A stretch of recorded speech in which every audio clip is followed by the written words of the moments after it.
Hello, good evening. എല്ലാ പ്രേക്ഷകർക്കും prime ടൈമിലേക്ക് സ്വാഗതം. നമ്മൾ ഇന്ന് ഫ്ലോറിലേക്ക് കയറാൻ നിൽക്കുമ്പോഴാണ് പെരുവന്താനത്ത് നിന്ന് കാട്ടാനാക്രമിച്ചു ഒരു പാവം സോഫിയെ കൊല്ലപ്പെട്ട കാര്യം വാർത്തയിൽ വരുന്നത്. അപ്പോൾ ഈ കാട്ടാന വന്യമൃഗങ്ങളുടെ ആക്രമണം കൂടുതൽ മനുഷ്യജീവനുകൾ അപകരിക്കും എന്നുള്ള യാഥാർത്ഥ്യം നമ്മൾ തിരിച്ചറിയുന്നു. പ്രൈം ടൈം ആരംഭിക്കുന്നു.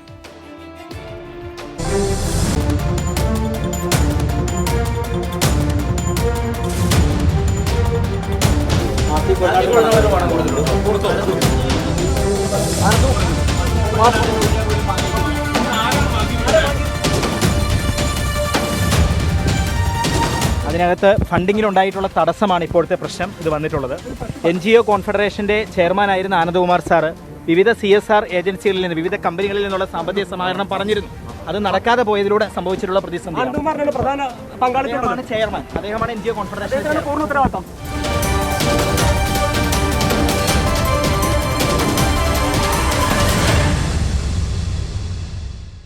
കണ്ടതെല്ലാം പറഞ്ഞ് ജയിലിലേക്ക് കയറിപ്പോയ ആളൊരു ചില്ലറക്കാരനല്ല. സംസ്ഥാനത്ത് ഇന്നുവരെ നടന്നതിൽ വെച്ച് ഏറ്റവും വലിയ തട്ടിപ്പിൻ്റെ മുഖ്യ സൂത്രധാരനാണ് ഈ അനന്തു. ഒന്നും രണ്ടുമല്ല, 1000 കോടിയും കടന്നുള്ള ഒരു ബ്രഹ്മാണ്ഡ തട്ടിപ്പിനാണ് ഈ മനുഷ്യൻ നാന്ദിയായത്. ചുരുളഴിയാത്ത ഒരുപാട് കഥകൾ ഇനിയും പുറത്തേക്ക് വരാനുണ്ട്. അനന്തകൃഷ്ണൻ ജയിലിലായെങ്കിലും ആരോപണ വിധേയരായ ആളുകളിൽ പലരും ഇപ്പോഴും പുറത്ത് കിടക്കുകയാണ്. തട്ടിപ്പിൻ്റെ പങ്കുപറ്റിയ ആളുകൾ, അതിൽ പല ആളുകളുണ്ട്. അവരിൽ ഉന്നതരുണ്ടെന്നാണ് പ്രതി കോടതിയിൽ മൊഴി കൊടുത്തത്. രാഷ്ട്രീയക്കാരും ഉദ്യോഗസ്ഥരും ഉൾപ്പെടെ നീണ്ടു പരന്നു കിടക്കുന്ന ഈ തട്ടിപ്പ് സംഘത്തിൻ്റെ പേര് ഇതുവരെയും പുറത്തു വരാത്ത ഉന്നതരിൽ ആരൊക്കെ ഉണ്ടാകും ഇനി? നമുക്ക് ആശങ്കപ്പെടാൻ സാഹചര്യമുണ്ട്. അതേസമയം ഒരാളെ കണ്ടുമുട്ടിയത് കൊണ്ടോ ഒരാളുമായി സംസാരിച്ചത് കൊണ്ടോ അയാൾ തട്ടിപ്പുകാരനാണ് എന്ന് നമുക്ക് പറയാൻ കഴിയില്ല. സാമ്പത്തിക തട്ടിപ്പ് നടത്തിയെങ്കിൽ അതിന് കൃത്യമായ തെളിവുകൾ വേണം, അന്വേഷണം വേണം. ആട്, തേക്ക്, മാഞ്ചിയം നമുക്ക് ഓർമ്മയുണ്ട്. ടോട്ടൽ ഫോർ യു, ഐറിച്ച്, എന്തെല്ലാം തട്ടിപ്പിൻ്റെ കഥയാണ് സാക്ഷര കേരളത്തിൽ അരങ്ങേറുന്നത് എന്ന് നോക്കുക. എന്തായാലും ഇതൊരു ചെറിയൊരു അന്വേഷണത്തിൽ ചുരുക്കരുത്. വളരെ വിപുലമായ അന്വേഷണം വേണം. കാരണം പാതി വില തട്ടിപ്പ് കേരളത്തിൽ ഏറ്റവും കൂടുതൽ അപകരിച്ചിട്ടുള്ളതും ഒക്കെ തന്നെ സ്ത്രീകൾക്കിടയിലാണെന്ന് ഞാൻ മനസ്സിലാക്കുന്നു. തട്ടിപ്പുകാർക്കെതിരെ ശക്തമായ നടപടി വേണം. ഇരകളാക്കപ്പെട്ട സാധാരണക്കാർക്ക് നീതി ഉറപ്പാക്കാൻ നിയമ സംവിധാനങ്ങൾക്ക് കഴിയണം എന്നാണ് നമ്മൾ പറയുന്നത്. പ്രിയപ്പെട്ട പ്രേക്ഷകർക്ക് പ്രൈം ടൈം സ്കാനിലേക്ക് ഒരിക്കൽ കൂടി സ്വാഗതം.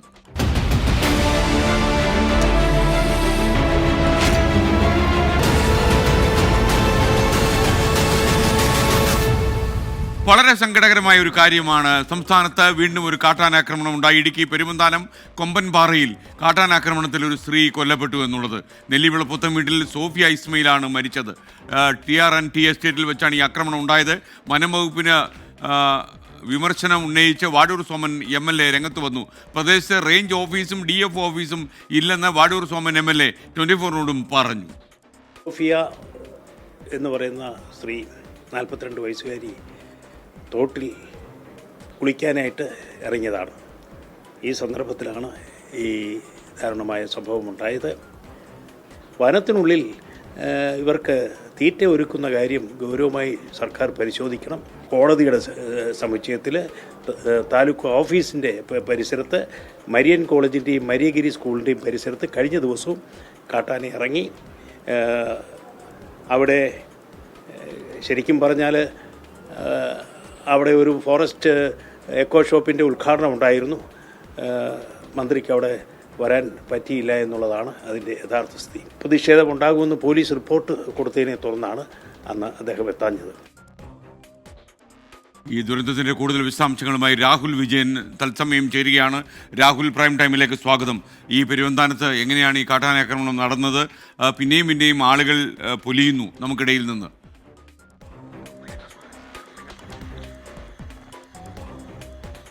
വൈകിട്ട് 6 മണിയോടുകൂടിയാണ് ഈ കാട്ടാന ആക്രമണം ഉണ്ടാകുന്നത് എന്നുള്ളതാണ് ഏറ്റവും പ്രധാനപ്പെട്ട കാര്യം. സോഫി ഇസ്മയിൽ കുളിക്കാനായും ആ തോട്ടിലേക്ക് പോയതാണ്. TRNT എസ്റ്റേറ്റിനും വനമേഖലയോട് ചേർന്നുള്ള ഒരു അതിർത്തി പ്രദേശത്തുള്ള തോടാണ്. അവിടെയാണ് കുളിക്കാനായി പോയത്. അവിടെ വെച്ച് കാട്ടാനെ ആക്രമിക്കുകയായിരുന്നു എന്നുള്ളതാണ് നമുക്ക് മനസ്സിലാക്കാൻ കഴിയുന്നത്. സോഫിയെ അതിക്രൂരമായി ആക്രമിച്ചു. ഒരു പാറ ഇടുക്കിലേക്കും കാട്ടാന ചവിട്ടി അമർത്തി വെച്ചാണ് ഈ ജീവൻ നഷ്ടപ്പെടുന്ന ഒരു സാഹചര്യത്തിലേക്ക് പോയത് എന്നുള്ളതാണ് നമുക്കറിയാൻ കഴിയുന്നത്. ഈ TRNT എസ്റ്റേറ്റിൽ കഴിഞ്ഞ 4 കൊല്ലമായി കാട്ടാനയുടെ ആക്രമണമുണ്ട്, കാട്ടാനയുടെ ശല്യമുണ്ട്.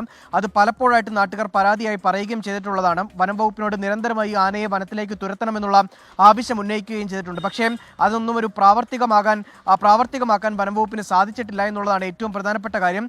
ഒരിടയ്ക്ക് ഈ TRND എസ്റ്റേറ്റിൽ റബ്ബർ ടാപ്പിംഗ് തൊഴിലാളിക്ക് മുൻപിൽ ഈ കാട്ടാനക്കൂട്ടങ്ങൾ പാഞ്ഞു വരുന്ന ഒരു ദൃശ്യങ്ങളൊക്കെ പ്രചരിച്ചിരുന്നു. ആ സ്ഥലത്ത് തന്നെയാണ് ഇന്നിപ്പോൾ ഒരു കാട്ടാനാക്രമണത്തിൽ ജീവൻ നഷ്ടപ്പെട്ടിരിക്കുന്നു എന്നുള്ളതാണ് ഏറ്റവും പ്രധാനപ്പെട്ട കാര്യം. പ്രദേശത്ത് പ്രതിഷേധ സാഹചര്യമുണ്ട്. വലിയ തരത്തിലുള്ള ആശങ്ക നാട്ടുകാർക്കുണ്ട്. ആദ്യമേ സൂചിപ്പിച്ചതുപോലെ തന്നെ പല തവണയായിട്ട് ഈ വനംവകുപ്പിനോട് ആവശ്യപ്പെടുന്നതാണ് ഈ കാട്ടാന ശല്യം ഒഴിവാക്കുന്നതിന് വേണ്ടിയുള്ള നടപടി സ്വീകരിക്കണമെന്ന്. കാട്ടാനകൾ കൂട്ടത്തോടെയാണ് ഈ TRND എസ്റ്റേറ്റിൽ ഇറങ്ങുന്നത് എന്നുള്ളതാണ് ഏറ്റവും പ്രധാനപ്പെട്ട കാര്യം. വാടൂർ സോമൻ പറഞ്ഞ പോലെ തന്നെ പീരുമേട് ഉൾപ്പെടെയുള്ള പ്രദേശങ്ങളിൽ കാട്ടാന ശല്യം അതിരൂക്ഷമാണ്. മരിയഗിരി സ്കൂളിന് സമീപത്ത് കഴിഞ്ഞ ദിവസം കാട്ടാന ഇറങ്ങിയ ദൃശ്യങ്ങൾ സഹിതം നമ്മൾ കൊടുക്കുകയും ചെയ്തതാണ്. ആ കാട്ടാന അവിടെ ഇപ്പോഴുമുണ്ട്. അത് ആ കുട്ടികൾക്ക് തന്നെ ഭീഷണിയായി ആ കാട്ടാന അവിടെ നിലനിൽക്കുന്നു. പക്ഷേ വനം വകുപ്പിന് അതിന് ശാശ്വതമായ ഒരു പരിഹാരം ഉണ്ടാക്കാൻ കഴിഞ്ഞിട്ടില്ല എന്നുള്ളൊരു വസ്തുത കൂടിയാണ്. കഴിഞ്ഞ ദിവസം വനം വകുപ്പ് മന്ത്രി AK ശശീന്ദ്രൻ ഇടുക്കിയിലെത്തിയിരുന്നു.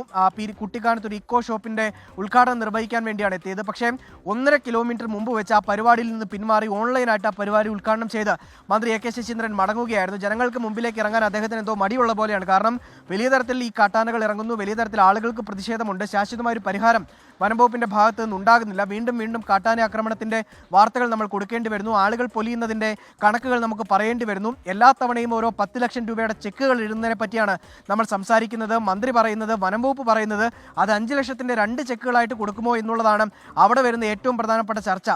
അതിനപ്പുറത്തേക്ക് ഈ ആളുകൾക്ക് സംരക്ഷണം കൊടുക്കാൻ വനം വകുപ്പിന് കഴിയുന്നില്ല എന്നുള്ളത് ഒരു വസ്തുതയായി തന്നെ നിലനിൽക്കുന്നു എന്നുള്ളത് നിസ്സംശയം പറയാനും സാധിക്കും. മാത്രമല്ല, ഏതെങ്കിലും തരത്തിൽ ഈ പ്രതിഷേധമുണ്ടായാൽ പ്രതിഷേധക്കാരെ തണുപ്പിക്കാൻ കുറേ വാഗ്ദാനങ്ങൾ നൽകുകയല്ലാതെ ഏതെങ്കിലും തരത്തിൽ ഈ കാട്ടാന ആക്രമണം തടയാൻ ഒരു നടപടി ഉണ്ടാക്കാൻ കഴിഞ്ഞിട്ടില്ല എന്നുള്ളതാണ് വളരെ പ്രധാനപ്പെട്ട കാര്യം.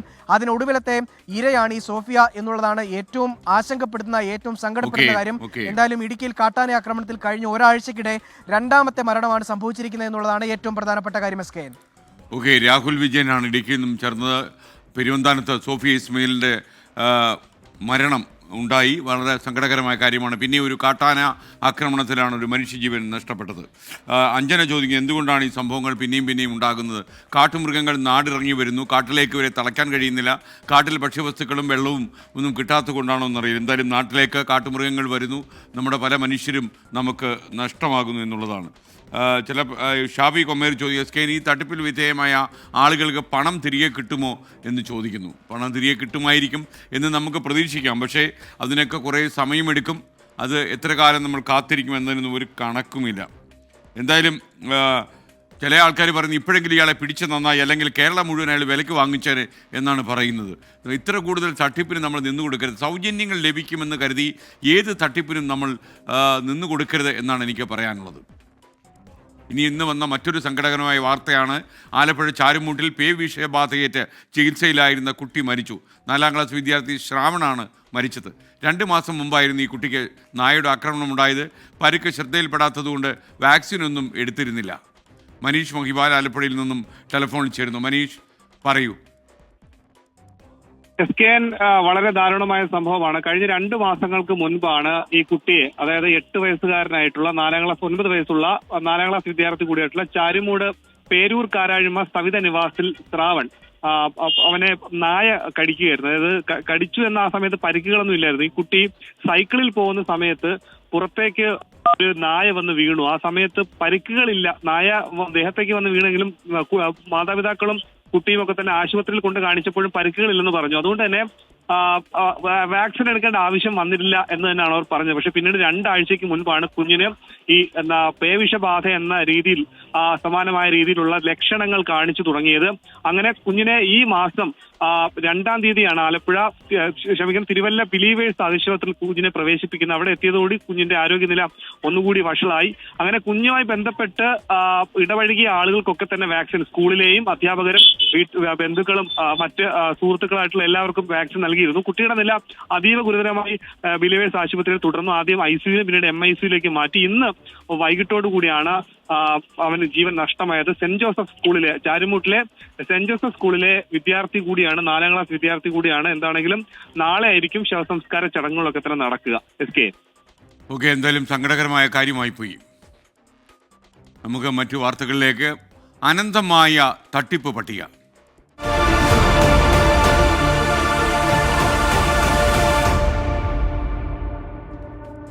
പാതിവില തട്ടിപ്പിൽ ഇരകളായി ചൂരൽമല മുണ്ടക്കൈ ഉരുൾപൊട്ടൽ ദുരന്ത ബാധിതരും. മേപ്പാടി പോലീസിൽ 9 പരാതികൾ ലഭിച്ചു.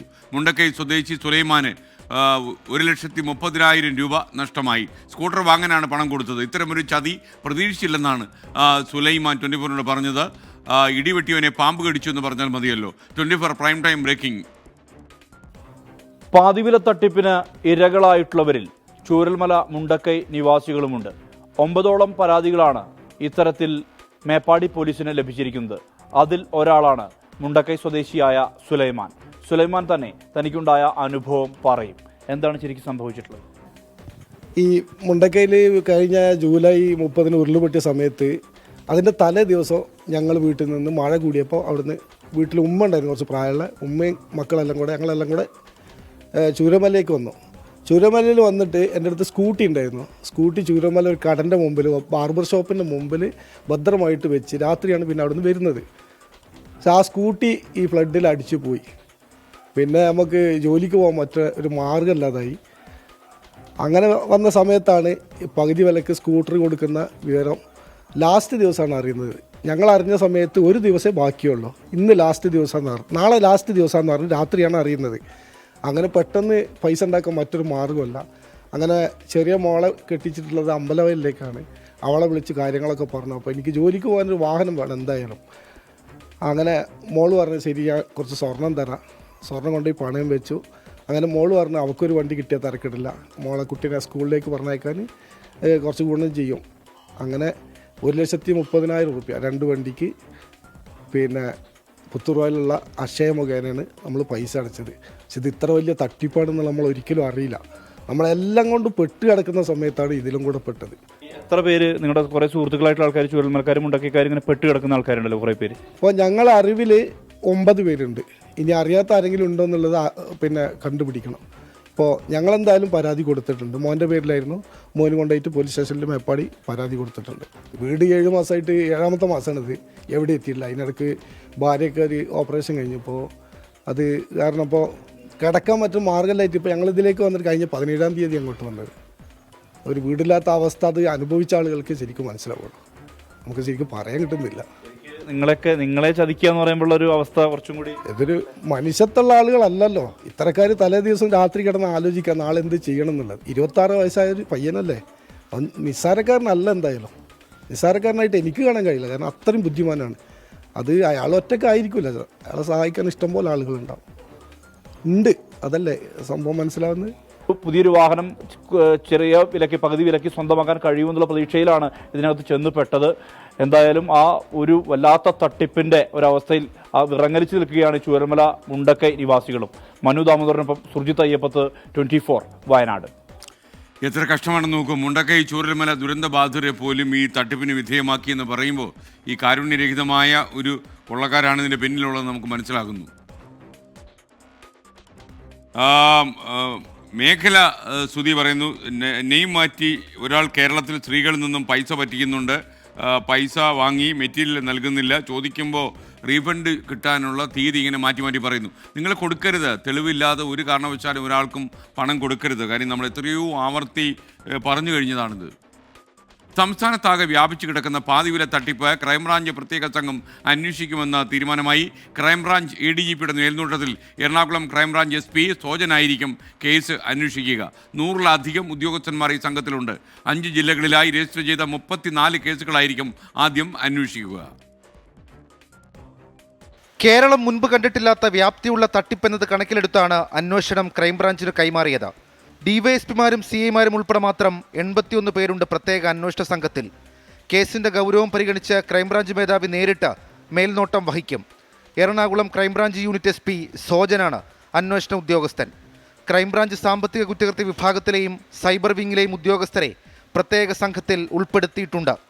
ആദ്യം രജിസ്റ്റർ ചെയ്ത 34 കേസുകളിലായി മാത്രം 37 കോടി രൂപയുടെ തട്ടിപ്പ് നടന്നുവെന്നാണ് പോലീസിന്റെ പ്രാഥമിക കണ്ടെത്തൽ. എറണാകുളം 11, ഇടുക്കി 11, ആലപ്പുഴ 8, കോട്ടയം 3, കണ്ണൂർ 1 എന്നിങ്ങനെ 34 കേസുകളാണ് ക്രൈംബ്രാഞ്ച് ആദ്യം അന്വേഷിക്കുക. അനന്തു കൃഷ്ണൻ, KN ആനന്ദകുമാർ തുടങ്ങിയവരെ ചോദ്യം ചെയ്യുകയായിരിക്കും പ്രത്യേക അന്വേഷണ സംഘത്തിൻ്റെ ആദ്യ നീക്കം. അന്വേഷണം ആരംഭിച്ച ശേഷം ലോക്കൽ പോലീസ് രജിസ്റ്റർ ചെയ്ത മറ്റു കേസുകൾ കൂടി ക്രൈംബ്രാഞ്ച് സംഘത്തിൻ്റെ പരിധിയിൽ ഉൾപ്പെടുത്തും. തട്ടിപ്പിൽ ഇന്നും വിവിധ ജില്ലകളിലായി പുതിയ കേസുകൾ രജിസ്റ്റർ ചെയ്തു. അനന്തു കൃഷ്ണനെതിരെ പുതിയ 3 FIRകളാണ് കൊല്ലത്ത് രജിസ്റ്റർ ചെയ്തത്. സോഷ്യോ എക്കണോമിക് ഡെവലപ്മെന്റ് സൊസൈറ്റിയുടെ മറവിൽ നടന്ന തട്ടിപ്പിൽ 41 ലക്ഷം രൂപ നഷ്ടമായെന്ന് കാണിച്ച് കാസർഗോഡ് വീണ്ടും പരാതി ലഭിച്ചു. കോഴിക്കോട് ജില്ലയിൽ 4 കേസുകൾ കൂടി രജിസ്റ്റർ ചെയ്തിട്ടുണ്ട്. വിവിധ ബ്യൂറോകൾക്കൊപ്പം 24 തിരുവനന്തപുരം. തനിക്ക് ജീവന് ഭീഷണിയുണ്ടെന്നും നിരവധി രാഷ്ട്രീയക്കാരും ഉദ്യോഗസ്ഥന്മാരും ഉൾപ്പെട്ട കേസായതുകൊണ്ട് സംരക്ഷണം വേണമെന്നും പാതിവില തട്ടിപ്പ് കേസിലെ മുഖ്യപ്രതി അനന്തു കൃഷ്ണൻ കോടതിയിൽ പറഞ്ഞു. MP-മാർക്കും MLA-മാർക്കും രാഷ്ട്രീയ നേതാക്കൾക്കും അടക്കം പലതവണ പണം കൊടുത്തിട്ടുണ്ടെന്നും അനന്തകൃഷ്ണൻ പോലീസിന് മൊഴി നൽകിയിട്ടുണ്ട്. കേസിൽ അനന്തു കൃഷ്ണന്റെ അഭിഭാഷകൻ സമർപ്പിച്ച ജാമ്യാപേക്ഷ കോടതി നാളെയാണ് പരിഗണിക്കുക. കസ്റ്റഡി കാലാവധി കഴിഞ്ഞ് മൂവാറ്റുപുഴ കോടതിയിൽ ഹാജരാക്കിയപ്പോഴാണ് തന്റെ ജീവന് ഭീഷണിയുണ്ടെന്ന് പ്രതി കോടതിയിൽ പറഞ്ഞത്.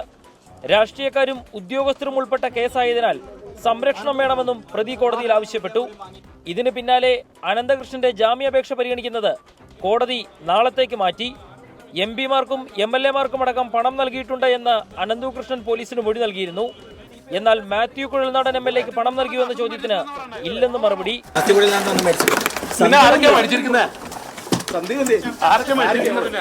കോടതിയിൽ ഹാജരാക്കി പുറത്തിറങ്ങുമ്പോഴും തട്ടിപ്പിനിരയായ എല്ലാവർക്കും പണം നൽകുമെന്ന് അനന്തകൃഷ്ണൻ മാധ്യമങ്ങളോട് പറഞ്ഞു. മാധ്യമങ്ങളോട് പ്രതി സംസാരിക്കുന്നത് തടയാൻ വലിയ സുരക്ഷയാണ് പോലീസ് ഏർപ്പെടുത്തിയത്. കസ്റ്റഡി കാലാവധി അവസാനിച്ചതോടെ പ്രതിയെ റിമാൻഡ് ചെയ്തു. തട്ടിപ്പിൽ ഇടുക്കി വണ്ടൻമേട് പോലീസ് രജിസ്റ്റർ ചെയ്ത കേസിൽ പ്രതിയുടെ അറസ്റ്റ് പോലീസ് സംഘം മൂവാറ്റുപുഴ സബ് ജയിലിലെത്തി രേഖപ്പെടുത്തി. സായിഗ്രാം ചെയർമാൻ ആനന്ദ് കുമാറും ഈ കേസിൽ പ്രതിയാണ്. അപേക്ഷിക്കാൻ നമുക്ക് കുറച്ച് ഗ്രൗണ്ടുകളുണ്ട്. നമ്മൾ നാളെ വാദത്തിന്റെ സമയത്ത് പറയുന്നതായിരിക്കും ബാക്കി കാര്യങ്ങൾ. അതാണ് അതിനകത്ത് മെയിൻ പറയുന്ന കാര്യങ്ങൾ. അതാണ് അതിനകത്ത് കോൺട്രാക്ച്വൽ വയലേഷൻ മാത്രമേ ഉള്ളൂ. ക്രിമിനൽ കേസ് നിലനിൽക്കല്ലേ അതിനകത്ത്. അട്രാക്ട് ചെയ്യാനുള്ള കാര്യങ്ങളില്ലെന്നാണ് നമ്മുടെ വാദം അതിനകത്ത്. നിരവധി കേസുകളുള്ള അനന്തകൃഷ്ണന്റെ ആദ്യ കേസിലെ ജാമ്യാപേക്ഷയെ എന്തൊക്കെ കാരണങ്ങൾ പറഞ്ഞാകും പ്രോസിക്യൂഷൻ എതിർക്കുന്നതെന്നതും നിർണായകമാണ്. ടീം 24 കൊച്ചി. മറ്റു വാർത്തകളിലേക്ക് നമ്മൾ കടക്കുകയാണ്. പാതിവില തട്ടിപ്പ് കേസിലെ പ്രതി അനന്തകൃഷ്ണനുമായി ബന്ധമുണ്ടെന്ന ആരോപണം തള്ളി രാഷ്ട്രീയ നേതൃത്വം. അനന്തകൃഷ്ണനിൽ നിന്ന് പണം കൈപ്പറ്റിയിട്ടില്ലെന്ന് മാത്യു കുഴൽനാടൻ MLA-യും ഫ്രാൻസിസ് ജോർജ് MP-യും CPIM ഇടുക്കി ജില്ലാ സെക്രട്ടറി CV വർഗീസും ഇന്ന് പ്രതികരിച്ചു. സായിഗ്രാമം ഡയറക്ടർ KN ആനന്ദകുമാറിന്റെ ക്ഷണപ്രകാരമാണ് പരിപാടിയിൽ പങ്കെടുത്തതെന്ന് മന്ത്രി V ശിവൻകുട്ടിയും ഇന്ന് പറഞ്ഞു. അനന്തകൃഷ്ണനിൽ നിന്ന് പണം കൈപ്പറ്റിയെന്ന ആരോപണങ്ങൾ ജനപ്രതിനിധികൾ തള്ളുകയാണ്. അനന്തകൃഷ്ണനിൽ നിന്ന് 1 രൂപ പോലും കൈപ്പറ്റിയിട്ടില്ലെന്ന് ഫ്രാൻസിസ് ജോർജ് MP. ഇതുവരെ ഞാൻ അടുത്ത് പരിചയപ്പെടുകയോ ഇദ്ദേഹത്തിൽ നിന്ന് എന്തെങ്കിലും ഒരു ഫേവർ സ്വീകരിക്കുകയോ ചെയ്തിട്ടില്ല. അത് എൻ്റെ അടുത്തും വന്നിട്ടില്ല. 7 ലക്ഷം പോയിട്ട് 7 രൂപ പോലും വാങ്ങിയിട്ടില്ല എന്നായിരുന്നു മാത്യു കുഴൽനാടൻ MLA-യുടെ പ്രതികരണം. തനിക്കെതിരെ വ്യാജവാർത്ത പ്രചരിപ്പിച്ചെന്നും മാത്യു കുഴൽനാടൻ. 7 ലക്ഷം രൂപ പോയിട്ട് ഒരു 7000 രൂപയോ 700 രൂപയോ 70 രൂപയോ 7 രൂപ പോലും ഞാൻ അദ്ദേഹമായിട്ടില്ല വാങ്ങിയിട്ടില്ല എന്ന് മാത്രമല്ല, ഒരു ബേസും ഇല്ലാതെ അന്തരീക്ഷത്തിൽ ഇങ്ങനെ ഒരു ചർച്ച ഉയർത്തിക്കൊണ്ടുവരുന്നതിന് വേണ്ടി ഈ റിപ്പോർട്ടർ ചാനൽ എന്തിനു വേണ്ടി ആർക്കു വേണ്ടി ഇത് ചെയ്യുന്നു? ഇടുക്കി ജില്ലാ സെക്രട്ടറി CV വർഗീസും ആരോപണങ്ങൾ തള്ളി. അനന്തകൃഷ്ണന് CV വർഗീസിന് കാശ് തന്നിട്ടുണ്ടെങ്കിൽ അത് വരട്ടെ, ഞാനത് തെളിയിച്ചോളാം. ബാങ്കിൽ അനന്തകൃഷ്ണന്റെ ഒരു ഇടപാടുകളും നടന്നിട്ടില്ലെന്ന് തങ്കമണി സർവീസ് സഹകരണ ബാങ്ക് സെക്രട്ടറി. ഇത് തികച്ചും അടിസ്ഥാനരഹിതമാണ്. CV വർഗീസിന് വർഷങ്ങളായിട്ട് ഈ ബാങ്കിൽ ഇടപാടുകളില്ല. വർഷങ്ങൾക്ക് മുമ്പ് വായ്പകളുണ്ടായിരുന്നു, അതായത് അത് അടച്ച് തീർത്താണ്. പ്രതിയുമായി ബന്ധമില്ലെന്നും സായിഗ്രാമൻ ഡയറക്ടർ KN ആനന്ദകുമാറാണ് പരിപാടിയിലേക്ക് ക്ഷണിച്ചതെന്നും മന്ത്രി V ശിവൻകുട്ടി. സായിഗ്രാമത്തിൽ അടക്കം നിരവധി പദ്ധതികൾ ഉദ്ഘാടനം ചെയ്യാനായി ഞാൻ പോയിട്ടുണ്ട്. കോൺഫെഡറേഷൻ്റെ സംസ്ഥാന സെക്രട്ടറി അനന്ത് കൃഷ്ണനെ അതുവഴിയുള്ള അന്ന് പ്രോഗ്രാം നടക്കുന്ന സ്ഥലത്ത് വെച്ച് കണ്ടുള്ള ഒരു പരിചയമാണ് എനിക്കുള്ളത്. ഇനി പോലീസ് ക്ലിയറൻസ് വാങ്ങിയ ശേഷമേ പരിപാടികളിൽ പങ്കെടുക്കൂ എന്ന് മന്ത്രി ശിവൻകുട്ടി പറഞ്ഞു. വിവിധ ബ്യൂറോകൾക്കൊപ്പം 24 തിരുവനന്തപുരം. മന്ത്രിമാരെന്തെല്ലാം നോക്കേണ്ട അവസ്ഥയാണ്. ഏതെങ്കിലും ഒരു പരിപാടി പോയി പങ്കെടുത്താൽ കുഴപ്പമാകും. ഇനി പോലീസ് ക്ലിയറൻസ് വേണമെങ്കിൽ അത്രയും നേരത്തെ നമ്മൾ മന്ത്രിയെ ക്ഷണിക്കേണ്ടി വരും. പ്രേക്ഷകർക്ക് വീണ്ടും സ്വാഗതം. പ്രൈം ടൈം തുടരുകയാണ്. നിർമ്മല രാജൻ യൂട്യൂബിൽ ചെയ്തൊരു കമൻറ്റാണ്. നമ്മൾ മലയാളികൾ എവിടെ ഡിസ്കൗണ്ട് കണ്ടാലും ചാടി വീഴും. തുണിക്കടയിൽ പോയാൽ ഓവർ പ്രൈസ് നോക്കി വാങ്ങും. അങ്ങനെയാണ് നമ്മുടെ രീതി. അതുകൊണ്ട് തന്നെയാണ് ഇത്തരം തട്ടിപ്പുകൾ പാതി വില നൽകിയാൽ സാധനങ്ങൾ കിട്ടുമെന്ന് കരുതി നമ്മൾ ഒരുപാട് തട്ടിപ്പിന് നിന്നുകൊടുക്കുന്നത്. അപ്പോൾ ഇനിയെങ്കിലും സൗജന്യങ്ങൾ ലഭിക്കുമെന്ന് നമ്മൾ മനസ്സിലാക്കുക. സൗജന്യത്തിൻ്റെ പിന്നിൽ അപകടങ്ങൾ പതിയിരിക്കുന്നുണ്ട്.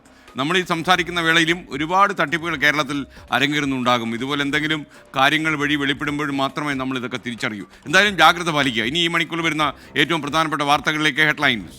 You are watching 24 from News Headquarters, Kochi. സംസ്ഥാനത്ത് സ്വകാര്യ സർവകലാശാലകൾ വരുന്നു. കരട് ബില്ലിന് മന്ത്രിസഭയുടെ അംഗീകാരം ലഭിച്ചു. ബജറ്റ് സമ്മേളനത്തിൽ തന്നെ ബില്ല് അവതരിപ്പിക്കും. CPI മന്ത്രിമാരുടെ എതിർപ്പിനെ തുടർന്ന് കരട് ബില്ലിൽ ചില ഭേദഗതികൾ വരും. സർക്കാരിനെ പിന്തുണച്ച SFI എതിർപ്പുമായി AIYF-ഉം AISF-ഉം. TP ശ്രീനിവാസന്റെ കരണത്തടിച്ച SFI മാപ്പ് പറയണമെന്ന് KSU ആവശ്യപ്പെട്ടു. രാജ്ഭവനിലെത്തി ഗവർണറെ കണ്ട് നിയമമന്ത്രിയും ഉന്നത വിദ്യാഭ്യാസ വകുപ്പ് മന്ത്രിയും. വൈസ് ചാൻസലർ നിയമനം ചർച്ചയായി.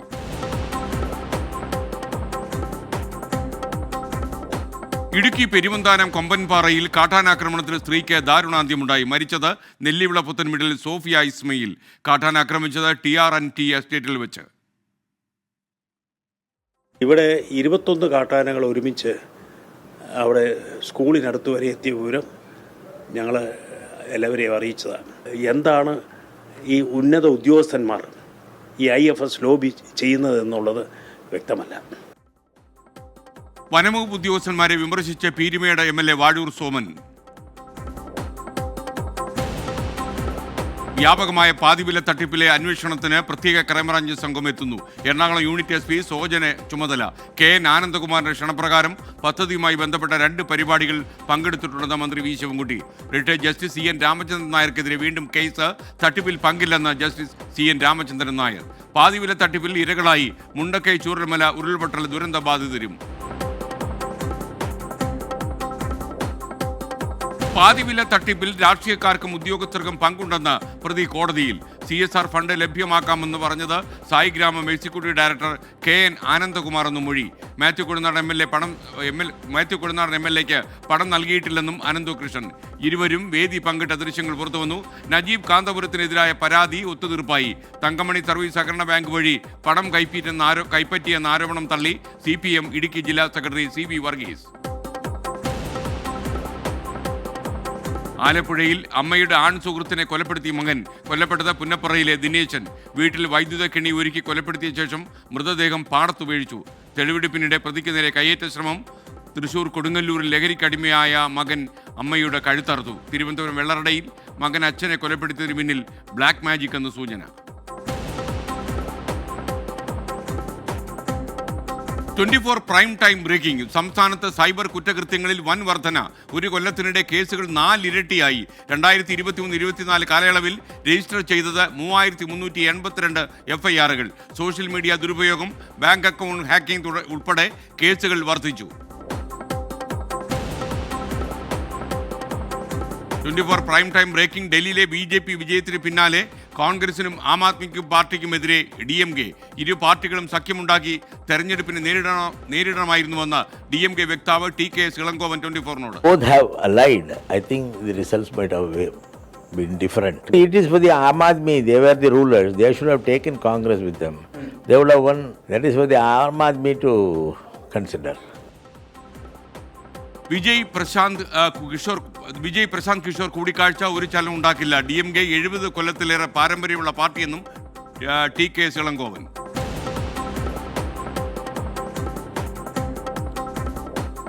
ഡൽഹി നിയമസഭാ തെരഞ്ഞെടുപ്പിലെ തിരിച്ചടിക്ക് പിന്നാലെ ആം ആദ്മി പാർട്ടിയിൽ പ്രതിസന്ധി. പഞ്ചാബിൽ ആം ആദ്മി MLAമാർ കളമാറ്റത്തിന് ഒരുങ്ങുന്നതായി കോൺഗ്രസ്. നാളെ MLAമാരുടെ അടിയന്തര യോഗം വിളിച്ച അരവിന്ദ് കെജ്രിവാൾ. ഡൽഹി മുഖ്യമന്ത്രി തീരുമാനിക്കാനുള്ള BJP യോഗം ഈ ആഴ്ച അവസാനമെന്ന് സൂചന. മണിപ്പൂരിലെ പുതിയ മുഖ്യമന്ത്രിയെ കണ്ടെത്താൻ BJPയിൽ തിരക്കിട്ട ചർച്ചകൾ.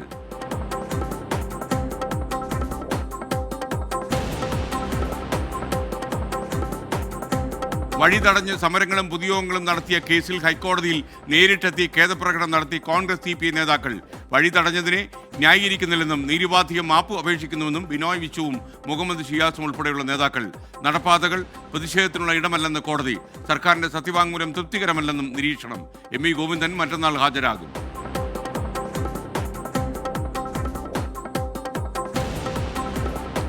സിൽവർ ലൈൻ പദ്ധതി വീണ്ടും സജീവമാക്കാൻ കേരളയിൽ പ്രത്യേക അതിവേഗ പാതയായി തന്നെ പരിഗണിക്കണമെന്നാവശ്യപ്പെട്ട് ദക്ഷിണ റെയിൽവേക്ക് കത്ത് കൊടുത്തു. റെയിൽവേ ഭൂമി കൈമാറാൻ തടസ്സമുണ്ടെങ്കിൽ അലൈൻമെന്റ് മാറ്റാമെന്നും വിശദീകരണം. സിൽവർ ലൈൻ പദ്ധതിയിലെ റെയിൽവേ നിർദ്ദേശങ്ങൾ ദീർഘവീക്ഷണമില്ലാത്തതെന്ന് കേന്ദ്രത്തിന് അയച്ച കത്തിൽ ഇ ശ്രീധരൻ.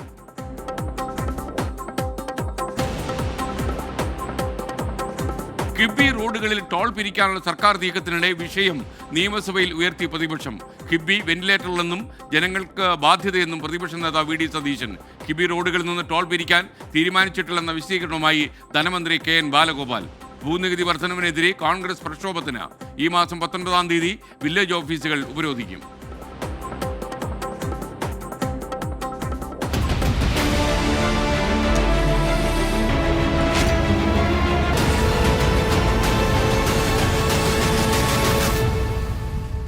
മറ്റു വാർത്തകളിലേക്ക് ഇനി വിശദമായി പ്രൈം ടൈം തുടരുകയാണ്. ഡൽഹിയിലെ BJP വിജയം India മുന്നണിക്കുള്ള പാഠമെന്ന് DMK.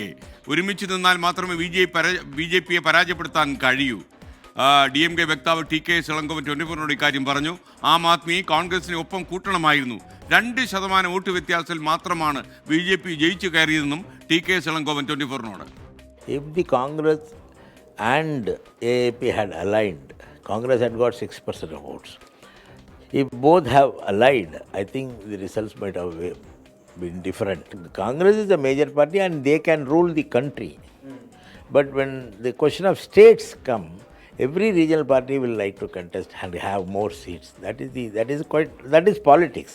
So it is for the Aam Aadmi, they were the rulers. They should have taken Congress with them. They would have won. That is for the Aam Aadmi to consider.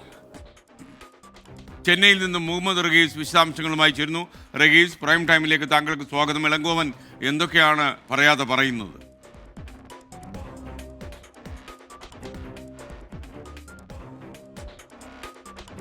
SKN India മുന്നണിയിൽ തന്നെ കോൺഗ്രസിന്റെ ആ ഒരു നേതൃത്വം ഏറ്റവും അധികം അംഗീകരിക്കുന്ന പാർട്ടിയാണ് DMK. എപ്പോഴും കോൺഗ്രസുമായി രമ്യതയിൽ പോകാൻ മാത്രം ആഗ്രഹിച്ച് അവർക്ക് പ്രാധാന്യം നൽകുന്ന ഒരു പാർട്ടിയാണ്. പക്ഷേ ഈ ഡൽഹിയിലെ തോൽവിയിൽ, ആം ആദ്മിയുടെ ഈ ഒരു തോൽവിയിൽ ശരിക്കും ഈ DMK അടക്കമുള്ള പാർട്ടികൾക്ക് കടുത്ത അമർഷമുണ്ട്.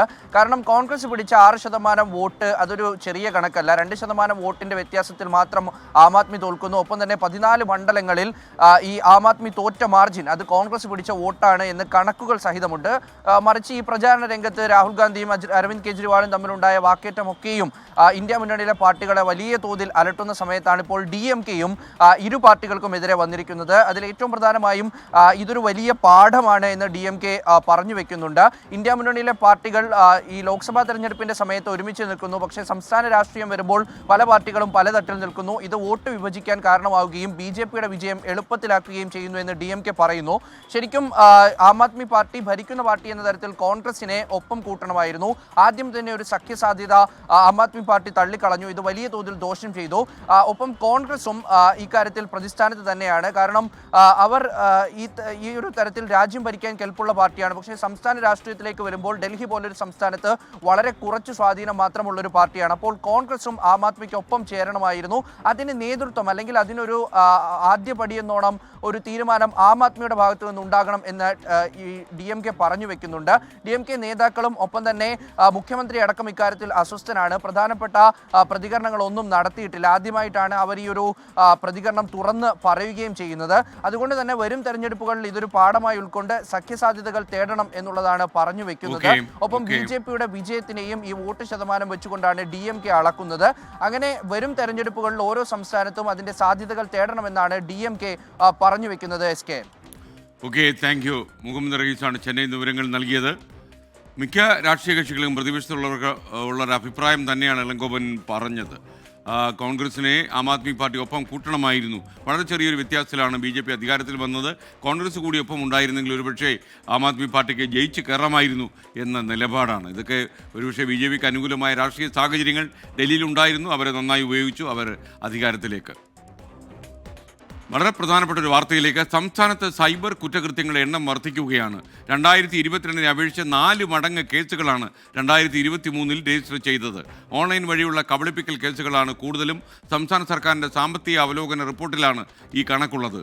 24 പ്രൈം ടൈം ബ്രേക്കിംഗ്. ഏറ്റവും പ്രധാനപ്പെട്ട കാര്യം, കോടതിയും പോലീസും നിയമ സംവിധാനങ്ങളും ഒന്നും കാര്യമായി പ്രവർത്തിക്കാതിരുന്നാൽ ഇനിയും ഈ നമ്പർ കൂടും എന്നുള്ളതാണ് ഏറ്റവും പ്രധാനപ്പെട്ട കാര്യം. സൈബർ തട്ടിപ്പിന് ആളുകൾ ഒരുങ്ങിയിരിക്കുന്ന ഒരു സംസ്ഥാനത്ത് കർക്കശമായ നിയമത്തിൻ്റെ ഇടപെടൽ, എക്സിക്യൂഷൻ ഉണ്ടാകണം. അതിന് നിയമ സംവിധാനങ്ങൾ മടിച്ചാൽ ഇനിയും ഈ ക്രൈം റേറ്റ്, പ്രത്യേകിച്ച് സൈബർ ഇടങ്ങളിൽ ക്രൈം റേറ്റ് കൂടുമെന്ന കാര്യത്തിൽ സംശയമില്ല. ഡിജിറ്റൽ അറസ്റ്റും ഓൺലൈൻ ലോട്ടറി തട്ടിപ്പും ലോൺ തട്ടിപ്പും ഓഹരി വിപണി തട്ടിപ്പുമെല്ലാം അരങ്ങുവാഴുന്ന ഈ കാലഘട്ടത്തിൽ സൈബർ കുറ്റകൃത്യങ്ങളുടെ എണ്ണം ഉയരുന്നതിൽ ഒരു അസ്വാഭാവികത തോന്നില്ല. എന്നാൽ കണക്കുകൾ ഞെട്ടിക്കുന്നതാണ്. 2022-23 കാലഘട്ടത്തിൽ ആകെ സൈബർ കേസുകൾ 840 ഇതിൽ തന്നെ ഓൺലൈൻ ചതി കേസുകൾ 320, ഗൗരവ സ്വഭാവമുള്ള സോഷ്യൽ മീഡിയ ദുരുപയോഗം 145, ബാങ്ക് അക്കൗണ്ട് ഇമെയിൽ ഹാക്കിംഗ് 3 കേസുകളുമായിരുന്നു റിപ്പോർട്ട് ചെയ്തത്. എന്നാൽ 2023-24 കാലഘട്ടത്തിൽ കേസുകളുടെ എണ്ണം 3382 ഉയർന്നു. ഇതിൽ തന്നെ ഓൺലൈൻ ചതി കേസുകൾ 2772, ഗൗരവ സ്വഭാവമുള്ള സോഷ്യൽ മീഡിയ ദുരുപയോഗം 266, ബാങ്ക് അക്കൗണ്ട് ഇമെയിൽ ഹാക്കിംഗ് 72 കേസുകളായി ഉയർന്നു. 2024 ഏപ്രിൽ 1 മുതൽ സെപ്റ്റംബർ 31 വരെയുള്ള കേസുകളാണ് സാമ്പത്തിക അവലോകന റിപ്പോർട്ടിൽ ഉൾപ്പെടുത്തിയിട്ടുള്ളത്. ഈ 4 മാസത്തെ കണക്കിൽ തന്നെ സൈബർ കുറ്റകൃത്യങ്ങളിൽ വൻ വർധനയുണ്ട്. 4 മാസത്തിൽ ആകെ കേസുകൾ 1369. ഇതിൽ തന്നെ ഓൺലൈൻ ചതി കേസുകൾ 1101, ഗൗരവ സ്വഭാവമുള്ള സോഷ്യൽ മീഡിയ ദുരുപയോഗം 158, ബാങ്ക് അക്കൗണ്ട് ഇമെയിൽ ഹാക്കിംഗ് 56 കേസുകൾ റിപ്പോർട്ട് ചെയ്തു. 2018 ആകെ 239 കേസുകളായിരുന്നതാണ് 2023 3382 ഉയർന്നത്. 2018 ആകെ 239 കേസുകളായിരുന്നതാണ് 2023 3382 ഉയർന്നത്. 5 വർഷത്തിൽ ആകെ കേസുകളുടെ എണ്ണം 14 മടങ്ങാണ് വർദ്ധിച്ചത്. ഓരോ ദിവസവും ഓരോ രീതിയിലായിരിക്കും ഈ സൈബർ തട്ടിപ്പ് സംഘം നിങ്ങളെ ആക്രമിക്കാൻ ഒരുങ്ങുന്നത്. ചിലപ്പോൾ നിങ്ങളുടെ സാമ്പത്തിക അടിത്തറ പോലും ഇവർ തകർത്ത് കളയും. അതുകൊണ്ട് തന്നെ സ്വയം കരുതുക, അത് തന്നെയാണ് ഏകമാർഗം. ഉമേഷ് ബാലകൃഷ്ണൻ, 24 തിരുവനന്തപുരം. ഗൗരവ സ്വഭാവത്തിലുള്ള സോഷ്യൽ മീഡിയ ദുരുപയോഗത്തിനെതിരെ 266 കേസുകളും ബാങ്ക് അക്കൗണ്ട് ഇമെയിൽ ഹാക്കിങ്ങിനെതിരെ 72 കേസുകളുമാണ് ഇപ്പോൾ രജിസ്റ്റർ ചെയ്തിരിക്കുന്നത്. ഉമേഷ് ബാലകൃഷ്ണൻ വീണ്ടും ചേരുന്നു തിരുവനന്തപുരത്ത് നിന്ന്. പറയൂ ഉമേഷ്. Good evening SKN. ഈ സൈബർ തട്ടിപ്പുകളുടെ ഓരോ വർഷവും ഉണ്ടാകുന്ന കേസുകളുടെ എണ്ണം, അത് വർധന, അത് ഞെട്ടിക്കുന്നതാണ്. അത് നമ്മൾ നേരത്തെ പറഞ്ഞതുപോലെ 2018 മുതൽ 2024 സെപ്റ്റംബർ വരെയുള്ള കണക്കുകളാണ് ഇപ്പോൾ സാമ്പത്തിക അവലോകന റിപ്പോർട്ടിൽ പ്രസിദ്ധീകരിച്ചിട്ടുള്ളത്. അത് പ്രകാരം 2018-19 കാലഘട്ടത്തിൽ 239 കേസുകൾ മാത്രമായിരുന്നു റിപ്പോർട്ട് ചെയ്തത്. അത് 2019-20 ആകുമ്പോൾ 346 ഉയർന്നു. 2020-21 ആയപ്പോൾ 437, 2021-22 ആയപ്പോൾ 516, 2022-23 കാലഘട്ടത്തിൽ 840 കേസുകൾ മാത്രമായിരുന്നു ഉണ്ടായിരുന്നത്. എന്നാൽ 2023-24 കാലഘട്ടത്തിലേക്ക് കടക്കുമ്പോൾ ഈ സാഹചര്യം വലിയ രീതിയിൽ മാറുകയാണ്. 3 മടങ്ങാണ് വർദ്ധിച്ചിരിക്കുന്നത്. കേസുകളുടെ എണ്ണം 3382 2023 മാർച്ച് മുതൽ 2024 ഏപ്രിൽ വരെയുള്ള കണക്കാണ് 3382. അതേസമയം 2024 ഏപ്രിൽ 1 മുതൽ സെപ്റ്റംബർ 31 വരെയുള്ള കണക്കും സമാനമായി കൂടുമെന്ന് ഉറപ്പ് നൽകുന്ന കണക്ക് തന്നെയാണ്. അതായത് ഈ 4 മാസം മാത്രം 1369 കേസുകൾ റിപ്പോർട്ട് ചെയ്തു. ഈ കേസുകളിൽ തന്നെ ഏറ്റവും ഉയർന്ന നിരക്ക് കാണിക്കുന്നത് ഓൺലൈൻ ചതി കേസുകളാണ്. അതായത് നമ്മൾ സമീപകാലത്തെല്ലാം കണ്ട ഓൺലൈനിൽ സമീപിക്കുകയും ഓൺലൈൻ അറസ്റ്റ് രേഖപ്പെടുത്തുന്നു, ഓൺലൈനിൽ നിങ്ങൾക്ക് ഭാഗ്യം വരുന്നു തുടങ്ങി വ്യാജ വാഗ്ദാനങ്ങൾ നൽകി പറ്റിക്കുന്ന കേസുകളാണ് ഏറ്റവും കൂടുതൽ. അത് കഴിഞ്ഞ വർഷം മാത്രം 4 മാസത്തിൽ 1101 കേസുകളാണ് റിപ്പോർട്ട് ചെയ്തത്. സോഷ്യൽ മീഡിയയിലെ ദുരുപയോഗം, അത് ഗുരുതര സ്വഭാവമുള്ളത്, വ്യക്തിഹത്യ ചെയ്യുന്നു, പലരുടെയും മോർഫ് ചെയ്ത വീഡിയോകൾ സോഷ്യൽ മീഡിയയിൽ പ്രചരിപ്പിക്കുന്നു. ഇത്തരത്തിൽ ഗുരുതര സ്വഭാവമുള്ള സോഷ്യൽ മീഡിയ ഉപയോഗം, അത്തരത്തിൽ 158 കേസുകൾ 2024 ഏപ്രിൽ 1 മുതൽ സെപ്റ്റംബർ 31 വരെ റിപ്പോർട്ട് ചെയ്തിട്ടുണ്ട്. ഹാക്കിങ്ങിന് ഇപ്പോഴും കുറവില്ല. ഹാക്കിംഗ് കേസുകൾ 56 കേസുകളാണ് ഈ കാലഘട്ടത്തിൽ റിപ്പോർട്ട് ചെയ്തത്. സ്വാഭാവികമായി 2025 കടന്നിരിക്കുന്നു. ഈ കേസുകളുടെ എണ്ണം സമീപകാലത്തെ റിപ്പോർട്ടുകൾ പരിശോധിച്ചാൽ അത് ഉയർന്നുകൊണ്ടേയിരിക്കുന്നുണ്ട്. ഇപ്പോഴും പോലീസിന് ഇത് സംബന്ധിച്ച കാര്യങ്ങൾ നിയന്ത്രിക്കാൻ കൃത്യമായ സംവിധാനങ്ങളില്ല എന്നുള്ളതൊരു പരിമിതിയായി തുടരുന്നു. എന്തായാലും ഈ കഴിഞ്ഞ ബജറ്റിൽ ഇതുമായി ബന്ധപ്പെട്ട നിയന്ത്രണങ്ങൾ നടപ്പാക്കാൻ ഒരു പദ്ധതി കൂടി പ്രഖ്യാപിച്ചിട്ടുണ്ട്. അതിൽ പ്രതീക്ഷ അർപ്പിച്ച് മുന്നോട്ട് പോകാം. SKN. പ്രൈം ടൈം നേരെ അവസാന ഘട്ടത്തിലേക്ക്. ശ്രീരാജ് കാലിക്കട്ട് വരുന്നു. സൈബർ ക്രൈം വെല്ലുവിളിക്കുന്നു, പിടിക്കാൻ കഴിയില്ല എന്നൊക്കെ. പിടിക്കാനൊക്കെ കഴിയും, നമ്മുടെ സൈബർ സംവിധാനമൊക്കെ അതിശക്തമാണ്. പക്ഷേ വേണ്ട രീതിയിൽ പ്രവർത്തിക്കാൻ കഴിയുന്നില്ല. പല രീതിയിലുള്ള പ്രശ്നങ്ങൾ അവർ അഭിമുഖീകരിക്കുന്നു സൈബർ പോലീസ്. അലി അക്ബർ പറഞ്ഞു, സ്കെയിൻ ജനസംഖ്യയും സൗകര്യങ്ങളും വർദ്ധിക്കുമ്പോൾ അതിന് ആനുപാതികമായി തട്ടിപ്പുകളും വർദ്ധിക്കും. പെടാതിരിക്കാൻ ഓരോരുത്തരും ശ്രദ്ധിക്കുക എന്നാണ് അലി അക്ബറിൻ്റെ ഉപദേശം. അതൊരു പരിധിവരെ ശരിയാണ്. ആളുകൾ കൂടുമ്പോൾ തട്ടിപ്പുകാരുടെ എണ്ണവും കൂടും. ഇനി നമുക്ക് വളരെ സന്തോഷകരമായ മറ്റൊരു കാര്യത്തിലേക്ക്. ഇലക്ട്രിക് വാഹന രംഗത്തേക്ക് പുത്തൻ ഫീച്ചറുകളുമായി ഹണ്ടയുടെ പുതിയ SUV ഹണ്ടേ ക്രെറ്റ ഇലക്ട്രിക് ഇന്ത്യൻ വിപണിയിൽ. ഒരു തവണ ചാർജ് ചെയ്താൽ 473 കിലോമീറ്റർ വരെ യാത്ര ചെയ്യാനാവുമെന്നാണ് ഇതിൻ്റെ പ്രധാന പ്രത്യേകതകളിൽ ഒന്ന്. പുത്തൻ ചിന്തകളും അടിസ്ഥാന സൗകര്യങ്ങളും ഇന്ത്യയെ തടുക്കാനാവാത്ത ശക്തിയാക്കുമ്പോൾ ഹണ്ടയുടെ ആ ഐക്കോണിക് SUV പുതിയ തലമുറയ്ക്കെത്ത മാറ്റങ്ങളോടെ അവതരിച്ചിരിക്കുന്നു. Yes, Hyundai Creta Electric, undisputed, ultimate, now electric.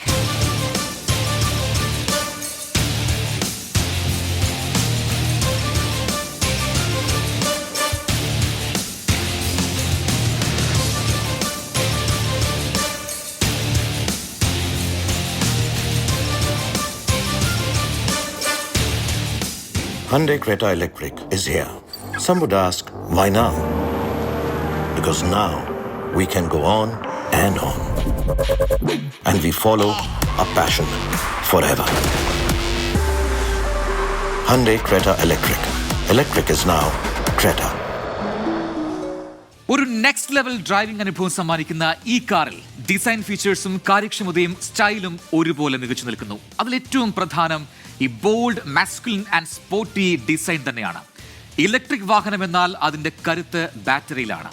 ഒറ്റ ചാർജിൽ 390 കിലോമീറ്റർ മുതൽ 473 കിലോമീറ്റർ വരെ ഡ്രൈവിംഗ് സാധ്യമാക്കുന്ന 2 പവർഫുൾ ബാറ്ററി ഓപ്ഷൻസ് ആണ് ഹണ്ട ക്രെറ്റ ഇലക്ട്രിക്കിൽ ഉള്ളത്. അതേസമയം ഊർജ്ജക്ഷമത ഉറപ്പുവരുത്താൻ ആക്റ്റീവ് എയർ ഫ്ലാപ്സ് കൂടി കമ്പനി ഈ വാഹനത്തിൽ ഉൾപ്പെടുത്തിയിട്ടുണ്ട്. അതിന് പുറമെ 75-ലധികം ആധുനിക സുരക്ഷാ സംവിധാനങ്ങളും ക്രെറ്റ ഇലക്ട്രിക്കിൽ കാണാം. That's all about Hyundai Creta electric, undisputed, ultimate, now electric. മറ്റൊരു വാർത്തയിലേക്ക്. സംസ്ഥാനത്ത് സ്വകാര്യ സർവകലാശാലകൾക്ക് അനുമതി നൽകുന്നതിനുള്ള കരട് ബില്ലിന് മന്ത്രിസഭയുടെ അംഗീകാരം ലഭിച്ചു. ഉന്നത വിദ്യാഭ്യാസ വകുപ്പ് മന്ത്രി സർവകലാശാലകളുടെ വിസിറ്റർ ആയിരിക്കും എന്ന വ്യവസ്ഥ കരട് ബില്ലിൽ നിന്ന് ഇപ്പോൾ ഒഴിവാക്കിയിട്ടുണ്ട്. പിന്നാക്ക സംവരണം ഉൾപ്പെടെ കേരളീയരായ വിദ്യാർത്ഥികൾക്ക് ആകെ 40% സംവരണം ഉറപ്പാക്കുമെന്ന് കരട് ബില്ലിൽ രേഖപ്പെടുത്തിയിരിക്കുന്നു. സർക്കാർ തീരുമാനത്തിനെതിരെ CPIയുടെ വിദ്യാർത്ഥി യുവജന സംഘടനകൾ രംഗത്ത് വന്നു. സ്വാശ്രയ കോഴ്സുകളെയും സ്വകാര്യ സർവകലാശാലകളെയും എതിർത്ത പഴയ സമരങ്ങളെല്ലാം ചരിത്രത്തിൽ ഭദ്രമാക്കി വെച്ചാണ് CPIM നയിക്കുന്ന ഇടത് സർക്കാർ സ്വകാര്യ സർവകലാശാലയ്ക്ക് ചുവപ്പ് പരവതാനി വിരിക്കുന്നത്. എറണാകുളത്ത് ചേർന്ന CPIMന്റെ സംസ്ഥാന സമ്മേളനമാണ് സ്വകാര്യ സർവകലാശാല തുടങ്ങാനുള്ള രാഷ്ട്രീയ അനുമതി നൽകിയത്. മന്ത്രിസഭായോഗം ഇന്ന് ഭരണപരമായ അനുമതിയും നൽകി. സഭയുടെ നടപ്പ് സമ്മേളനത്തിൽ തന്നെ ബില്ല് അവതരിപ്പിച്ച് നിയമമാക്കുന്നതോടെ സ്വകാര്യ സർവകലാശാലകൾ എന്നത് സംസ്ഥാനത്ത് യാഥാർത്ഥ്യമാകും. സംവരണം ഉൾപ്പെടെയുള്ള വിഷയങ്ങളിൽ CPIM മന്ത്രിമാർ ഇന്നത്തെ മന്ത്രിസഭായോഗത്തിലും എതിർപ്പുയർത്തി. തുടർന്ന് കരട് ബില്ലിൽ ചില മാറ്റങ്ങൾ വരുത്താൻ ഉന്നത വിദ്യാഭ്യാസ വകുപ്പ് നിർബന്ധിതമായി. ഉന്നത വിദ്യാഭ്യാസ മന്ത്രിയെ സർവകലാശാലകളിലെ വിസിറ്ററാക്കാനുള്ള നിർദ്ദേശമാണ് CPIയുടെ എതിർപ്പിനെ തുടർന്ന് ഒഴിവാക്കിയത്. തർക്കം തീർക്കുന്നതിന് വേണ്ടി മുഖ്യമന്ത്രിയാണ് വിസിറ്റർ എന്ന വ്യവസ്ഥ ഒഴിവാക്കാൻ നിർദ്ദേശിച്ചത്. സ്വകാര്യ സർവകലാശാലകളിലെ പ്രവേശനത്തിന് കേരളത്തിലെ വിദ്യാർത്ഥികൾക്ക് 40% സംവരണം ഉണ്ടാകും. പട്ടികജാതി, പട്ടികവർഗം, OBC, സാമ്പത്തികമായി പിന്നോക്കം നിൽക്കുന്നവർ എന്നിവർക്കുള്ള സംവരണം ഉൾപ്പെടെയാണിത്. സ്വകാര്യ സർവകലാശാലകളിലെ ഫീസിൽ സർക്കാർ ഇടപെടില്ല. സർക്കാരിൽ നിന്ന് സർവകലാശാലകൾക്ക് സാമ്പത്തിക സഹായവും നൽകില്ല. ഒരു സർവകലാശാലയിൽ തന്നെ മെഡിക്കൽ, എഞ്ചിനീയറിംഗ് തുടങ്ങി വിവിധ കോഴ്സുകൾ പഠിപ്പിക്കാനാകും. ഒരു സർവകലാശാലയുടെ പല ക്യാമ്പസുകൾ സംസ്ഥാനത്ത് പ്രവർത്തിപ്പിക്കാനും തടസ്സമില്ല. സർവകലാശാലയുടെ പ്രധാന കേന്ദ്രത്തിന് 10 ഏക്കർ ഭൂമി വേണമെന്നത് നിർബന്ധമാണ്. സർവകലാശാല സംരംഭകർ എൻഡോമെന്റ് ഫണ്ട് എന്ന പേരിൽ 25 കോടി രൂപ ട്രഷറിയിൽ കെട്ടിവെക്കണം. സർക്കാർ നിയോഗിക്കുന്ന 5 അംഗ വിദഗ്ധ സമിതിയാകും സ്വകാര്യ സർവകലാശാലയ്ക്ക് അനുമതി നൽകേണ്ടത്. വിശദമായ പദ്ധതി രേഖ പരിശോധിച്ച ശേഷം അപേക്ഷ തള്ളാനും കൊള്ളാനും ഈ സമിതിക്ക് അധികാരമുണ്ടാകും. സർവകലാശാലകളുടെ അക്കാദമികവും ഭരണപരവുമായ രേഖകൾ വിളിച്ചു വരുത്താനും സർക്കാരിന് പ്രത്യേക അധികാരം ബില്ലിൽ വ്യവസ്ഥ ചെയ്യുന്നുണ്ട്. രാജ്യത്തെ മറ്റ് സ്വകാര്യ സർവകലാശാലകളിൽ നിന്നും വ്യത്യസ്തമായി കേരളത്തിലെ സ്വകാര്യ സർവകലാശാലകളിൽ വിദ്യാർത്ഥി യൂണിയനുകളും വിദ്യാർത്ഥി കൗൺസിലുകളും ഉണ്ടാകും. ഇത്തരം വ്യവസ്ഥകൾ ഉൾപ്പെടുത്തിയെങ്കിലും AISF, KSU തുടങ്ങിയ വിദ്യാർത്ഥി സംഘടനകൾ ഇതിനെതിരെ പ്രതിഷേധവുമായി രംഗത്തുണ്ട്. ഇടതുപക്ഷത്തിന്റെ ഈ നയവ്യതിയാനത്തിൽ TP ശ്രീനിവാസനെ പോലെയുള്ള ഒരു ആഗോള പൗരന്റെ കർണത്തടിച്ച SFIയെ കൊണ്ട് മാപ്പ് പറയാൻ കൂടി പിണറായി വിജയൻ തയ്യാറാകണമെന്ന് കേശു പറഞ്ഞു വയ്ക്കുകയാണ്. R. ശ്രീജിത്ത്, 24, തിരുവനന്തപുരം. പ്രിയപ്പെട്ട പ്രേക്ഷകരെ, പെരുവന്താനത്ത് സോഫിയയുടെ മരണത്തിൽ കാട്ടാനാക്രമണത്തിൽ മരിച്ച സോഫിയയുടെ മൃതദേഹം എടുക്കാൻ കഴിയാതെ നാട്ടുകാർ അവിടെ പ്രതിഷേധിക്കുന്നു എന്ന വാർത്ത വരുന്നുണ്ട്. ജില്ലാ കളക്ടർ എത്താതെ മൃതദേഹം വിട്ടുകൊടുക്കില്ലെന്നാണ് പ്രതിഷേധക്കാർ പറയുന്നത്. ഈ പ്രദേശത്തെ കാട്ടാന ശല്യത്തിന് ഉടൻ പരിഹാരം കാണണമെന്നാണ് അവരുടെ ആവശ്യം. ആ പ്രതിഷേധത്തിൻ്റെ ദൃശ്യങ്ങൾ ഇപ്പോൾ വന്നുകൊണ്ടിരിക്കുന്നത് പെരുവന്താനത്തു നിന്നുള്ള ദൃശ്യമാണ് പ്രേക്ഷകരിപ്പോൾ കാണുന്നത്. അവിടെ കാട്ടാനാക്രമണം ഉണ്ടായി. കൊമ്പൻപാറയിൽ കാട്ടാനാക്രമണത്തിലാണ് സോഫിയ കൊല്ലപ്പെട്ടത്. സോഫിയ ഇസ്മയിലിൻ്റെ മൃതദേഹം വിട്ടുകൊടുക്കാൻ ഇപ്പോൾ നാട്ടുകാർ തയ്യാറാകുന്നില്ല. ഈ മൃതദേഹം എടുക്കണമെങ്കിൽ ജില്ലാ കളക്ടർ നേരിട്ട് വരണം എന്നാണ് ആളുകൾ പറയുന്നത്. മറ്റൊരു വാർത്തയിലേക്ക്. സംസ്ഥാനത്ത് സ്വകാര്യ സർവകലാശാലകൾ അനുവദിക്കാനുള്ള സർക്കാർ തീരുമാനത്തെ SFI പിന്തുണച്ചു. സാമൂഹിക നീതിയും യോഗ്യതയും ഉറപ്പുവരുത്തുക എന്ന ലക്ഷ്യത്തോടെയാണ് ബില്ല് കൊണ്ടുവന്നതെന്നാണ് SFIയുടെ അഖിലേന്ത്യാ പ്രസിഡന്റ് VP സാനു 24 പറഞ്ഞത്. ബില്ലിന്മേൽ എതിർപ്പുകൾ ഉണ്ടാകുന്നത് സ്വാഭാവികം, VP സാനു പറയുന്നു. 24 എക്സ്ക്ലൂസീവ്. ഇപ്പോൾ സംസ്ഥാന ഗവൺമെൻറ് ഈ നിലയിൽ ഉദ്ദേശിക്കുന്നത് അതിൽ സാമൂഹിക നീതിയും അതുപോലെ തന്നെ മെറിറ്റും ഉറപ്പുവരുത്തുക എന്നുള്ള ഒരു ഉത്തരവാദിത്തം എടുത്തുകൊണ്ടാണ് സംസ്ഥാന ഗവൺമെൻറ് ഈ നിലയിൽ ഇപ്പോൾ ഒരു ബില്ല് കൊണ്ടുവരാൻ നിൽക്കുന്നത് എന്നുള്ളതാണ് നമ്മൾ മനസ്സിലാക്കുന്നത്. എതിർപ്പുകൾ തീർച്ചയായിട്ടും ഉണ്ടാവണം. ഏത് കാര്യം വരുന്ന സമയത്തും അത് ചർച്ചകൾ ഉണ്ടാവണം. തീർച്ചയായിട്ടും ചർച്ചകൾ നടത്തി അതിൽ ഇപ്പോൾ ഒരു ബില്ല് ഉണ്ടായി വരുമ്പോൾ അതിൻ്റെ ഒരുപാട് ഘട്ടങ്ങളുണ്ട്. അപ്പോൾ ആ ഘട്ടത്തിലെല്ലാം തന്നെ വിമർശനങ്ങൾ ഉണ്ടാവണം, ചർച്ചയുണ്ടാവണം. ആ ചർച്ചയുടെയും വിമർശനങ്ങളുടെയും അടിസ്ഥാനത്തിൽ ആ ചർച്ചകളും വിമർശനങ്ങളൊക്കെ ഉൾക്കൊള്ളേണ്ടതാണെങ്കിൽ അതിന് ഉൾക്കൊള്ളണം. ഉൾക്കൊണ്ടതിന് ശേഷമാണ് അത്തരമൊരു ബില്ലുമായിട്ട് മുന്നോട്ട് പോകേണ്ടത്. പ്രിയപ്പെട്ട പ്രേക്ഷകരുടെ മറ്റൊരു കാര്യം പറയാനുണ്ട്. ഈ ശനിയാഴ്ച മുതൽ രാത്രി 9:30 ഫ്ലവേഴ്സിൻ്റെ പുതിയ ഷോ ആരംഭിക്കുകയാണ്. പുതിയ ഷോയാണ് ഫ്ലവേഴ്സ് സ്മാർട്ട് ഷോ. ശനിയും ഞായറും രാത്രി 9:30 ഈ പരിപാടി വരിക. ഈ ഷോ അവതരിപ്പിക്കുന്നത് മിഥുൻ രമേശാണ്. നല്ല രസമായിട്ടുണ്ട്. ഷൂട്ടിങ്ങൊക്കെ കഴിഞ്ഞു. നിങ്ങൾ കാണുക. ഈ ശനിയാഴ്ച രാത്രി 9:30 ഫ്ലവേഴ്സിൻ്റെ ഗോൾഡൻ സ്ക്രീനിൽ ഈ പരിപാടി നിങ്ങൾക്ക് കാണാം. സംസ്ഥാന ബജറ്റിനെതിരെ സമരവുമായി കോൺഗ്രസ്. ബജറ്റ് നിർദ്ദേശങ്ങൾക്കും ഭൂനികുതി വർധനവിനും എതിരെ ഈ മാസം 19-ാം തീയതി വില്ലേജ് ഓഫീസുകൾക്ക് മുന്നിൽ ധർണ നടത്താൻ തീരുമാനമായി. സലീം മാലിക് ചേരുന്നു തിരുവനന്തപുരത്ത് നിന്ന്. സലീം, പ്രൈം ടൈമിലേക്ക് സ്വാഗതം. വേഗം പറഞ്ഞോളൂ, നമ്മുടെ സമയം ഏതാണ്ട് അവസാനിക്കാറാകുന്നു.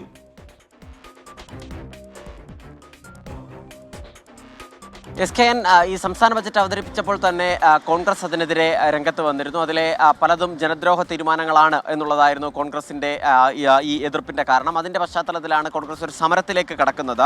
ഫെബ്രുവരി 19 മണ്ഡലം കോൺഗ്രസ് കമ്മിറ്റികളുടെ നേതൃത്വത്തിൽ സമരത്തിനാണ് ഇപ്പോൾ ആഹ്വാനം ചെയ്തിരിക്കുന്നത്.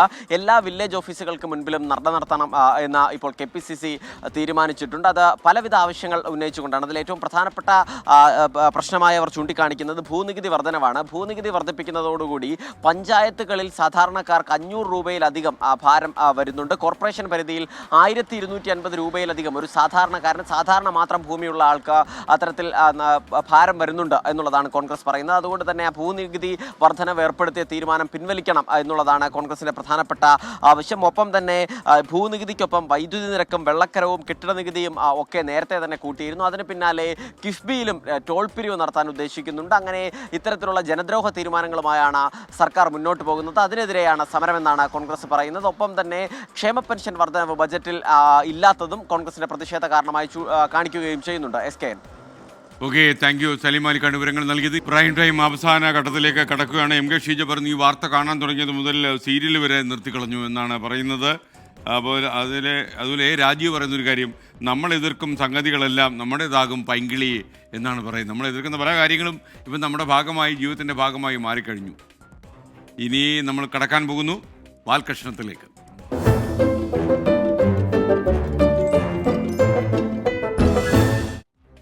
MLA-മാർക്കും MP-മാർക്കും പാർട്ടി നേതാക്കൾക്കും പണം നൽകിയ വിശദാംശങ്ങളാണ് അനന്തകൃഷ്ണൻ പോലീസിന് കൈമാറിയത്.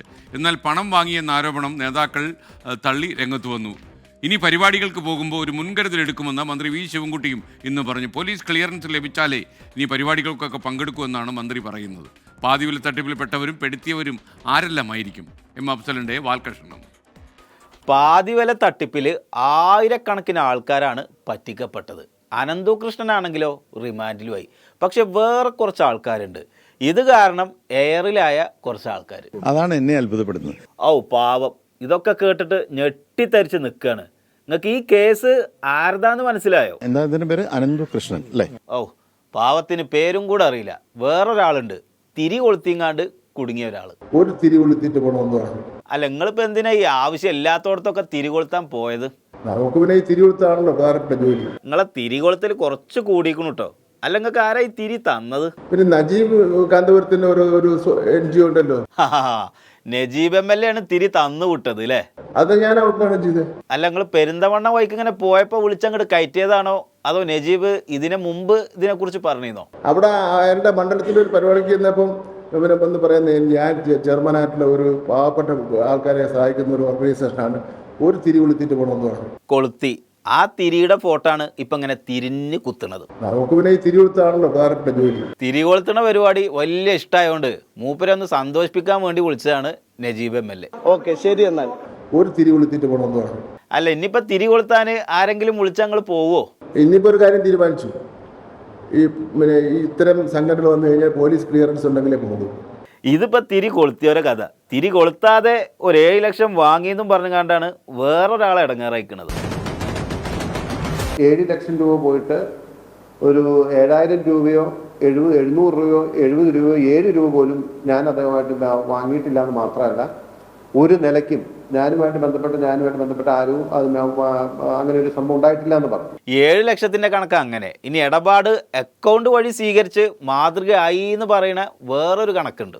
ഞാൻ ഒരു ആളുകളോട് സ്വകാര്യ ആവശ്യത്തിന് പണമിടപാട് നടത്തുമോ സ്വകാര്യ അക്കൗണ്ട് കൈകാര്യം ചെയ്യുന്ന ആളല്ല ഞാൻ. എനിക്ക് സ്വകാര്യ അക്കൗണ്ട് ഇല്ല. സ്വകാര്യ അക്കൗണ്ട് അല്ലാതെ ഏജൻസികളുടെ അക്കൗണ്ട് കൈകാര്യം ചെയ്യുന്ന ആരെങ്കിലും ഇടങ്ങേറായോ ഈ കേസിൽ? ഞങ്ങൾ വെറും ഒരു ഇംപ്ലിമെന്റിംഗ് ഏജൻസിയാണ്. നിങ്ങൾ ഏജൻസി വഴി ആൾക്കാരെ ആരെങ്കിലും പൈസ പോയോ? ഞങ്ങൾ ഈ കമ്പനികൾ അല്ലെങ്കിൽ നമ്മുടെ കോൺഫെഡറേഷനുമായിട്ടോ അല്ലെങ്കിൽ ഇതിന്റെ മറ്റ് ഏജൻസികളുമായോ 1 രൂപ പോലും ഞങ്ങൾ ഡൊണേഷൻ വാങ്ങിയിട്ടില്ല. ഒന്നുമില്ലെങ്കിലും നിങ്ങൾക്ക് മൂപ്പരുടെ പേരെങ്കിലും അറിയാലോ. നമ്മളെ ഫ്രാൻസിസ് ഏട്ടനൊന്നും മൂപ്പരെ കണ്ടിട്ടും കൂടെ അല്ല അത്രേ. ഇങ്ങനെ കണ്ടിട്ട് പോലില്ല സത്യം പറയാം. സത്യത്തിൽ കണ്ടിട്ടില്ല. നിങ്ങൾ വാസ്തവത്തിലൊന്ന് ആലോചിച്ച് നോക്കി. വാസ്തവത്തിൽ ഇനി എവിടെയെങ്കിലും വെച്ച് കണ്ടിട്ടുണ്ടോ പരിചയപ്പെട്ടോ എന്ന് ചോദിച്ചാലും സംശയമുണ്ട്. അപ്പൊ കണ്ടില്ല എന്ന് ഉറപ്പിച്ച് പറഞ്ഞത് ഇപ്പൊ ചെറിയൊരു സംശയം ഉണ്ട് എന്നായില്ലേ? കാരണം എനിക്ക് സംശയം വെച്ചാൽ ഇദ്ദേഹം തൊടുപുഴ കൊടയത്തൂരുകാരനാണ്. അപ്പൊ കാണാൻ ചെറിയൊരു സാധ്യത ഉണ്ട് അല്ലേ? ഇനിയിപ്പോ അവിടെയൊക്കെ വെച്ച് ചിലപ്പോൾ കാണാൻ സാധ്യത ഉണ്ടായിരിക്കാം. അറിഞ്ഞോ അറിയാതെയൊക്കെ പല ആളുകളുടെയും പേര് വരുന്നുണ്ട്. പെട്ടോർക്കും പെടാത്തവർക്കും ഒക്കെ ഒരു മുൻകരുതൽ വേണമെന്നാണ് വിദ്യാഭ്യാസ മന്ത്രിക്ക് പറയാനുള്ളത്. തിരിച്ചറിയുമ്പോൾ നമ്മൾ ജാഗ്രത പുലർത്താം. അപ്പൊ നേതാക്കളെ ജാഗ്രത. അറിയാതെ പെട്ടവര് ഇനി പെടാണ്ടിരിക്കാൻ വേണ്ടി ജാഗ്രത പുലർത്തുക. അറിഞ്ഞു പെട്ടവരുടെ കാര്യത്തിൽ എന്തൊക്കെ ജാഗ്രത പോലീസ് എടുക്കുന്നുള്ളത് കാത്തിരുന്ന് കാണാം.